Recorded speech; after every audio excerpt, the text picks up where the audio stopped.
Neste vídeo, abordaremos uma questão crucial dentro da epistemologia cristã, a relação entre o conhecimento bíblico e a experiência sensorial. Discutiremos como a Bíblia, sendo a revelação de Deus, está intrinsecamente ligada aos sentidos e por que essa dependência não deve ser ignorada por qualquer sistema de pensamento cristão. Além disso, veremos como a fragilidade dos sentidos não deve nos afastar da busca pelo conhecimento verdadeiro de Deus, mas sim ser incorporada em nossa compreensão teológica e filosófica. No terceiro vídeo da nossa série Epistemologia e Revelação, vamos nos aprofundar em uma questão central no pensamento ou filosofia cristã reformada escrituralista: a busca por uma fonte de conhecimento absolutamente segura e confiável, especialmente no que diz respeito ao conhecimento teológico. Gordon Clark se coloca contra as epistemologias que se baseiam em fontes comuns e falíveis, como a experiência cotidiana e os sentidos humanos, pois essas frequentemente nos levam ao erro. Em vez de confiar nessas fontes, deveríamos voltar nossos olhos para algo mais sólido e inabalável. Portanto, é a Escritura como a única e verdadeira base para o conhecimento, especialmente para questões fundamentais e eternas. A revelação divina oferece uma certeza inquestionável que outras formas de adquirir conhecimento simplesmente não conseguem fornecer. Vamos explorar como essa linha de raciocínio se conecta com a tradição cristã, que busca uma epistemologia sólida e, ao mesmo tempo, transcendente. A nossa reflexão deve nos levar a questionar se realmente podemos confiar em nossa percepção do mundo e como esse ceticismo epistemológico pode ser resolvido ao aceitarmos a revelação de Deus como fonte suprema de verdade. Gordon Clark se une a uma longa tradição de teólogos que argumentam que a revelação bíblica é mais do que uma coleção de doutrinas. É, de fato, a única base segura para construirmos um sistema de conhecimento que não se fragilize diante das falhas humanas. Esse vídeo é uma oportunidade para examinarmos a crítica do pensamento como de Clark às epistemologias alternativas e como a visão reformada oferece uma resposta consistente e coerente, fundamentada na certeza da palavra de Deus como a fonte de todo o verdadeiro conhecimento. Há um debate central no pensamento epistemológico de Gordon Clark e em teologias reformadas semelhantes: a distinção entre duas fontes de conhecimento, sensação e revelação.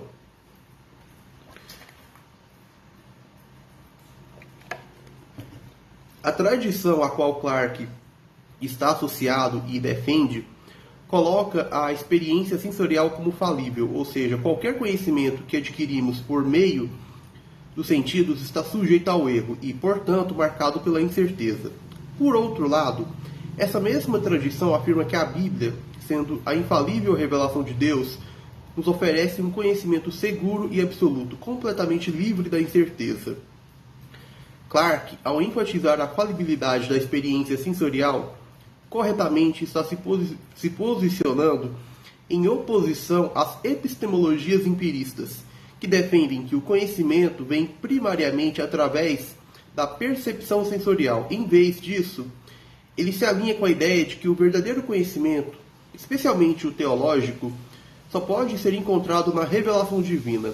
O contraste aqui é marcante. Enquanto o conhecimento adquirido pelos sentidos humanos é visto como insuficiente e vacilante, o conhecimento que vem da Bíblia é tido como absolutamente confiável, porque deriva diretamente de Deus, que é infalível. Clark se insere em uma tradição de teólogos que buscam fundamentar a epistemologia cristã na revelação, distanciando-se das fontes falíveis e incertas do conhecimento humano. Ao fazê-lo, ele procura uma base sólida sobre a qual possamos construir uma visão coerente do mundo e de Deus. Clark desafia a ideia de que o conhecimento, baseado no senso comum ou em experiências sensoriais, pode ser considerado confiável, mesmo para questões tão práticas como o estado civil de uma pessoa. Um teólogo conservador afirma que, para obedecer ao 7º mandamento, não adulterarás, é necessário saber quem é sua esposa. No entanto, Clarke responde com uma pergunta filosófica fundamental: como você sabe? A resposta de Clarke a essa pergunta é contundente: você não sabe realmente. Ele utiliza exemplos como o mito de Louis XIV sendo substituído por um irmão gêmeo, e os argumentos de solipsistas e idealistas subjetivos que questionam a realidade percebida e nossa capacidade de conhecer qualquer coisa com certeza a partir dos sentidos. Ao fazer isso, Clarke destrói qualquer base não revelacional para o suposto conhecimento sensorial. Ele argumenta que o conhecimento sobre o estado civil de uma pessoa ou qualquer outro tipo de conhecimento derivado de experiências sensoriais não pode ser firmemente estabelecido. Até mesmo o conhecimento extraído da Bíblia, segundo Clarke, não resolve essa questão diretamente, porque há uma dedução possível que nos diga especificamente, porque não há dedução possível que nos diga especificamente quem é a esposa de alguém. Clarke permite, no entanto, que podemos ter opiniões sobre esses assuntos. Essas opiniões podem não atingir o nível de conhecimento, mas, em certas situações, podem ser suficientes para guiar nossas ações cotidianas. Aqui ele diferencia entre opiniões úteis e conhecimento verdadeiro. As opiniões, embora falíveis, podem desempenhar um papel prático, mas o conhecimento verdadeiro, para Clarke, só pode ser encontrado na revelação divina, não nas observações sensoriais da vida comum. A visão de Clarke sobre a limitação do conhecimento humano natural e a supremacia da revelação bíblica como a única fonte segura e infalível de conhecimento é radical. Vamos discutir a reivindicação de Gordon Clarke sobre o conhecimento de que Davi foi rei de Israel e vamos questionar como Clarke chega a essa conclusão.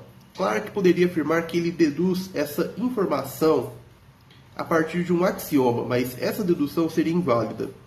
Se essa fosse a única base para sua crença, então essa crença seria frágil. No entanto, Clarke realmente possui uma justificativa mais sólida. A resposta que Clarke provavelmente daria, e que é compartilhada por muitos teólogos, é que esse conhecimento deriva da Bíblia, e não de um axioma isolado sobre a Bíblia. A Escritura, em sua totalidade, é a fonte de tal conhecimento. Clarke, ao discutir lógica e Escritura, defende que, embora não possamos usar a experiência pessoal de figuras bíblicas como Moisés para obter conhecimento hoje, a Escritura registrada contém as mesmas palavras e revelações que foram dadas a esses indivíduos. Ele cita a Confissão de Fé de Westminster para sustentar que, após o fechamento da revelação progressiva de Deus, a Escritura se tornou um meio completo e final pelo qual conhecemos sua vontade. Portanto, o que Deus revelou diretamente a Moisés está registrado na Bíblia, e isso se aplica igualmente ao que sabemos sobre Davi ser rei de Israel. Essa visão reforça a doutrina reformada de que a Escritura é a única fonte infalível de conhecimento revelacional. O conhecimento seguro sobre figuras bíblicas e eventos históricos, como o reinado de Davi, não pode ser derivado de axiomas abstratos, mas diretamente da Bíblia, que é a revelação escrita de Deus e imutável em sua veracidade. Clarke defende que o conhecimento sobre o reinado de Davi, por exemplo, se baseia na afirmação bíblica de que ele foi o rei de Israel. Contudo, isso por si só não seria suficiente para garantir o verdadeiro conhecimento. A simples existência de uma proposição na Bíblia não implica que uma pessoa tenha de fato conhecimento dela. Se fosse assim, todos saberiam automaticamente tudo o que está nas Escrituras, o que claramente não acontece, pois muitos não têm acesso a determinadas passagens ou não as retém em sua memória. Para que a expressão "a Bíblia diz" seja considerada uma justificativa válida para o conhecimento, é preciso que outros fatores estejam em jogo.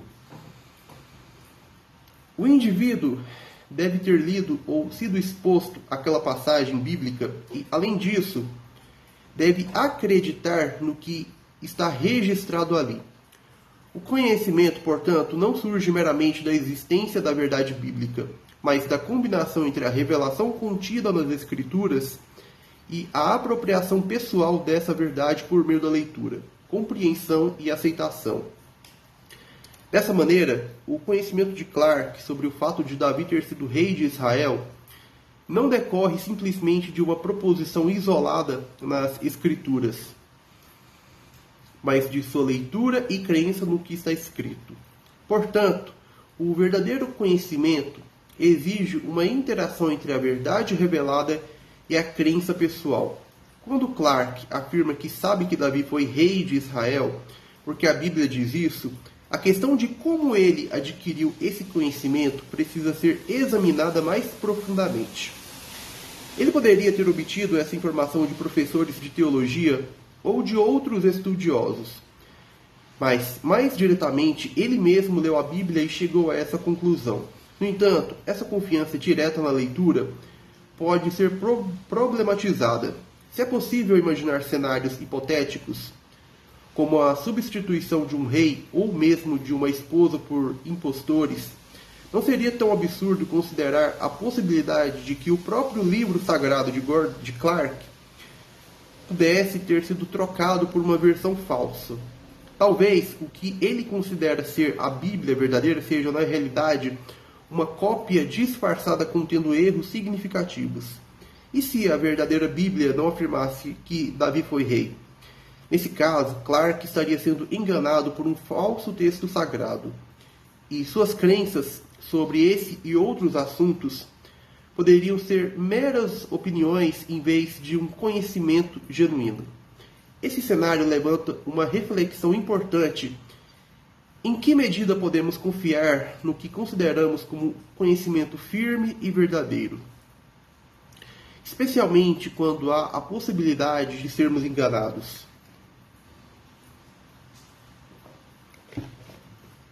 Clarke poderia buscar confirmação com seu pastor para verificar se suas opiniões sobre a Bíblia são corretas. No entanto, essa tentativa de validação também não está isenta de falhas, pois pastores podem ser substituídos ou falsificados da mesma maneira que reis ou esposas. A esposa que está no púlpito ou em algum outro lugar pode não ser o verdadeiro pastor, mas alguém disfarçado. Além disso, a substituição da Bíblia poderia ter ocorrido há muito tempo, talvez séculos ou até milênios atrás. Nesse cenário, tanto o pastor quanto teólogos respeitados como Agostinho, Aquino, Lutero e Calvino poderiam ter sido enganados pela mesma versão adulterada das Escrituras.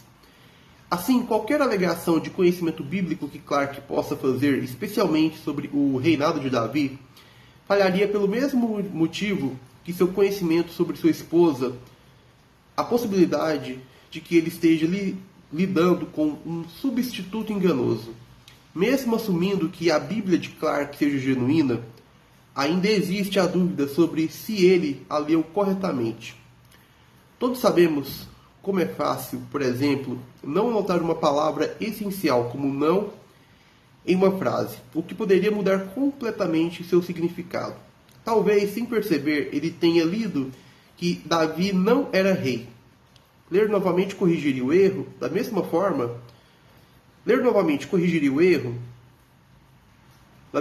que alguém pode olhar para sua esposa repetidamente e ainda duvidar de sua identidade, o mesmo ocorre com a leitura. Repetir uma experiência sensorial não garante certeza, já que o erro pode ser cometido mais de uma vez. Essa falibilidade dos sentidos compromete qualquer certeza epistêmica e, no máximo, pode restar apenas uma opinião. Ademais, as dificuldades do solipsismo e do idealismo subjetivo permanecem inalteradas e se aplicam tanto à leitura de livros quanto a qualquer outra experiência. Bem, um ponto que agora parece bastante evidente é que as falhas que afetam as crenças oriundas da experiência sensorial também afetam aquelas derivadas da Bíblia. O bicho passou aqui. A percepção sensorial é um requisito necessário para que qualquer crença extraída das Escrituras seja formada. Portanto, se a percepção sensorial não pode fornecer conhecimento como Clarke sugere, o mesmo vale para qualquer conhecimento proveniente da Bíblia, pois depende dessa mesma via sensorial. E como já foi... Bem, o axioma não oferece uma base suficiente para garantir o conhecimento. Diante disso, não fica claro para onde Clarke poderia recorrer em busca de uma fonte confiável de conhecimento. Entretanto, essa questão não é apenas uma peculiaridade gerada por um ceticismo extremo em relação aos sentidos. Ela tem um impacto profundo na epistemologia cristã como um todo. Qualquer sistema epistemológico que pretenda utilizar a Bíblia como base de conhecimento teológico deve, de maneira consistente, reconhecer o papel crucial da percepção sensorial. Afinal, sempre que a Bíblia serve como um elo no processo de aquisição do conhecimento, a percepção sensorial age como o próximo elo imediato nessa cadeia. A Bíblia por si só não age como um objeto mágico que transforma os homens em sábios para a salvação, apenas por conter verdades em seu conteúdo ou por estar posicionada em uma estante. Seu efeito epistemológico acontece quando os indivíduos além estudam, ouvem e aí interpretam. E é nesse contato ativo que ela cumpre seu propósito. Os missionários compreendem isso muito bem, pois não basta carregar a Bíblia no bolso. Eles a traduzem, imprimem, distribuem, pregam e fazem com que as pessoas interajam diretamente com suas palavras e mensagens. Esse contato ocorre por meio da visão e da audição, ou seja, através dos sentidos. Um epistemologista cristão que considera a Bíblia em seu sistema não pode ignorar o papel da experiência sensorial. Ele deve integrá-la ao seu sistema e não relegá-la a um papel secundário ou marginal, como algo pertencente ao conhecimento meramente mundano. Afinal, foi a escolha de Deus revelar-se através das Escrituras e essa revelação está, por design, vinculada aos sentidos humanos. Portanto, a experiência sensorial é tão essencial para a aquisição do conhecimento teológico quanto da própria Bíblia. Dado que a função epistemológica da Bíblia depende da experiência sensorial, não adianta o filósofo simplesmente afirmar que os sentidos são fracos, variáveis ou falíveis, sem admitir que o conhecimento derivado da Bíblia também estaria sujeito a essas mesmas limitações. A Bíblia não compete com a experiência sensorial, nem a substitui. Ao contrário, ela exige a mediação dos sentidos para ser compreendida. Se Deus escolheu revelar sua verdade nas Escrituras, essa revelação se dá através dos sentidos, e o filósofo cristão deve aceitar essa realidade. Caso os sentidos sejam falíveis, então essa falibilidade deve ser reconhecida e caberá à epistemologia cristã autêntica demonstrar como esses sentidos imperfeitos podem, ainda assim, nos transmitir o conhecimento seguro de Deus. Em resumo, vimos que o conhecimento derivado da Bíblia, assim como qualquer outro, não depende da experiência sensorial. Não podemos negligenciar o papel dos sentidos na aquisição do saber teológico, uma vez que Deus escolheu se revelar através de uma forma acessível a nós por meio deles. Mesmo que os sentidos sejam falíveis, a tarefa da epistemologia cristã é mostrar como, apesar de suas limitações, eles cumprem o papel de transmitir-nos o conhecimento seguro de Deus. Assim, reconhecemos que a experiência sensorial não é inimiga do conhecimento bíblico, mas um elo necessário para a compreensão da verdade divina. Bom, vamos ficando por aqui. Peço que deixe seu like, o joinha, comente no vídeo, compartilhe com outras pessoas. Bom, muito obrigado pela atenção, por assistir o vídeo